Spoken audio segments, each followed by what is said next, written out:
Et bonjour les amis. Bon, monsieur Eric L, on va appeler L, bon, tu sais, voilà, c'est une petite vidéo. Cette pièce-là est en train de s'imprimer. Donc voilà, pour le MT Sport 2, tu as le ski d'avant, le ski d'arrière que j'ai modifié. Les gars, celui-là il passe sur le MT Sport 1 maintenant, je l'ai raccourci au taquet. Donc voilà, bon ça a testé, mais voilà, comme ça il va venir ici s'emboîter la rainure dans le châssis. Et j'ai fait une remontée jusqu'au cardan, voilà, c'est la fleur du cardan. J'ai pas fait de dépassement pour aller jusqu'en haut.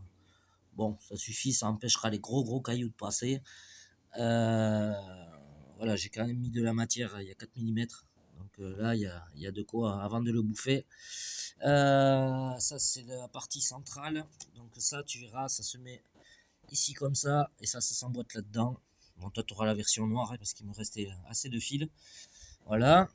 Donc, protection centrale, ça. Ici, les deux supports de carreaux. Voilà, si tu les pètes, t'en auras. Voilà, qui t'a envoyé autant que je t'envoie tout. Voilà, ça, c'est les cales que j'ai fait.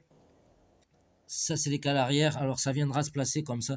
Alors, ce que je vous disais sur les portes fusées, c'est que, en fait, ça vient péter ici. Les cales, elles viennent péter ici. Et alors, pour l'emboîtement de la cale, tu verras, tu vois, tu as la petite encoche là. Ouais, celle-là, elle est cassée, ça avait pété à l'intérieur. Et voilà, en fait, en gros, la languette qu'il y a ici, que ça fasse le point, bon, tu verras bien. La languette qu'il y a ici vient se mettre là-dedans. Donc, il faut un peu. Bon, c'est élastique, donc n'hésite pas. Voilà, il faut un peu forcer. Il faut un petit peu forcer pour l'emboîter dedans. Voilà. Donc, tu vois, ça vient se mettre comme ça. Voilà, j'ai bien rajouté de matière, moi, ici en haut. Il faudra par contre que tu mettes des vis beaucoup plus longues ici. Voilà, ça, il faudra que tu changes tes vis. Tu verras. Ici, n'hésite pas à te rogner la matière avec la Dremel ou avec un cutter ou comme ça. Ça se coupe assez facilement et ça se travaille très bien la Dremel, le TPU. Si tu mets des jantes plus petites, tu peux rogner là. Il y a beaucoup de matière. Euh, voilà, j'ai pas modifié ça parce que bon, j'ai pas eu trop envie de batailler en fait. Donc voilà, ça c'est là. Et il y aura ces petites cales là, si, qui viennent se mettre ici derrière de l'autre côté. Donc voilà. Et après, tu auras ton porte-fusée qui sera complètement bloqué des deux côtés. Tu vois, ça prend bien. Ça prend bien. Et même celle-ci, je sais pas si je vais pas en faire une autre version avec le petit crochet qui vient se mettre dedans aussi. Voilà. En gros, ça se monte comme ça sur vos porte-fusées. Et normalement, ça devrait bien se passer. Comme je vous dis, testez sans les biellettes. Si vous faites du gros saut, bon, mettez les biellettes. Voilà, c'est quand même, ouais, c'est élastique, ça a pas l'air, mais c'est vraiment élastique. Ça s'étire et tout, mais c'est pas, voilà, ça s'arrache pas si facilement que ça. Après, sur le gros jump, j'ai pas essayé ces versions de cale encore, parce que j'ai vraiment rajouté, voilà, j'ai vraiment rajouté de la matière ici. J'ai rajouté cette petite languette aussi en bas, parce qu'avant, ça prenait vraiment que cette partie-là. Et donc, du coup, j'ai rajouté de la matière comme ça. J'espère qu'à l'arrachement, au moins ça tiendra un petit peu mieux. Voilà, moi j'avais les autres versions, elles ont tenu un peu, pas mal de temps même. Là, je pense que vu la rajout de matière que j'ai fait, voilà. Et le problème vraiment de ces porte-fusées là, bon, moi ce qui m'était arrivé, c'est que j'avais carrément la fusée qui s'était arrachée complet. Elle était sortie avec la roue complète. Voilà, c'était pété à l'intérieur. Ça, c'était sur le MT2 à Fred.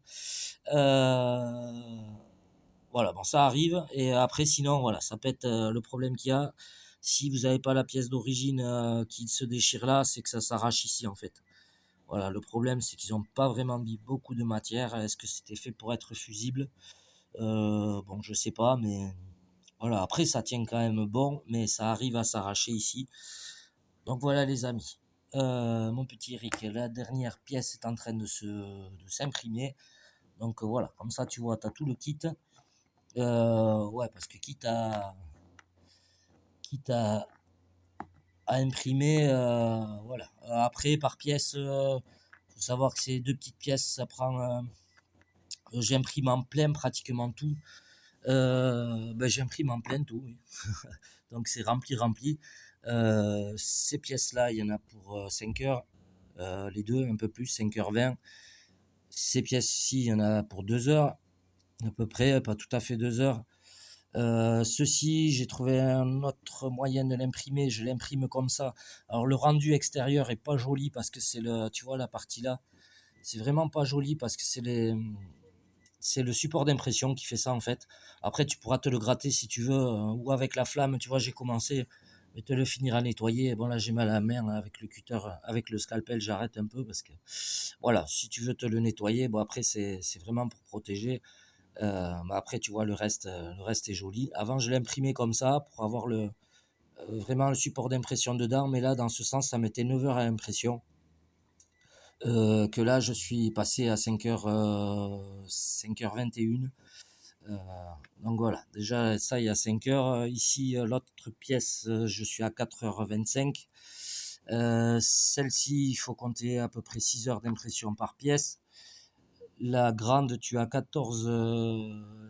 Quand vous imprimez ça, vous avez même le skid. Alors, le skid bleu, comme je le disais, il y a entre 19 et 22 heures. Là, j'ai réussi à réduire. Je suis passé à peu près 15 heures, un peu moins de 15 heures, quoi. 14h40, je crois, d'impression. Et celle-ci, il y en a pour 10 heures. Donc, cumulé, ça fait quand même pas mal d'heures d'impression. Enfin, moi j'arrive au bout. Regarde, ton petit carton, il est là, on va le préparer. Je vois avec toi pour le mondial relais.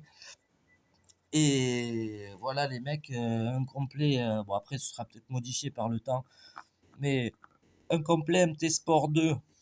Et voilà, on remerciera le gars qui a fait ces caches transmissions sur internet, j'ai oublié son nom, mais franchement il a assuré parce qu'ils sont vraiment géniaux. Et il y avait la première version qui avait pas le renfort ici de pâte et compagnie. Voilà, en TPU, vous voyez, c'est flex.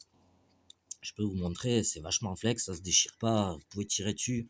Là, c'est pareil, le skid, vous pouvez y aller. J'ai laissé, ça, c'est du support d'impression parce que je l'imprime comme ça. Je te le laisse parce que j'ai fait des évitements, si tu veux, des évitements, si tu veux les enlever. Voilà, tu mets un petit coup de lame, c'est en arrondi à l'intérieur. J'ai tout fait en arrondi, là, les ovales, ils sont en arrondi aussi. Donc voilà, je te les laisse. Si tu veux te les enlever, tu te les enlèves.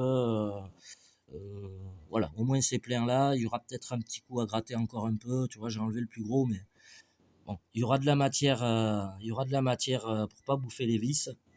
Je pense que ça devrait le faire. Donc tu emboîtes ça dans ton châssis et après tu mets tes vis derrière. Du coup, j'ai fait les petits cônes directs dessus. J'ai fait les petits cônes directs dessus pour l'empreinte dans les châssis. Comme ça va bien s'appuyer. Les vis, tu vas voir, j'ai fait en sorte d'être juste au serrage. Ça va serrer un peu là sur la pièce.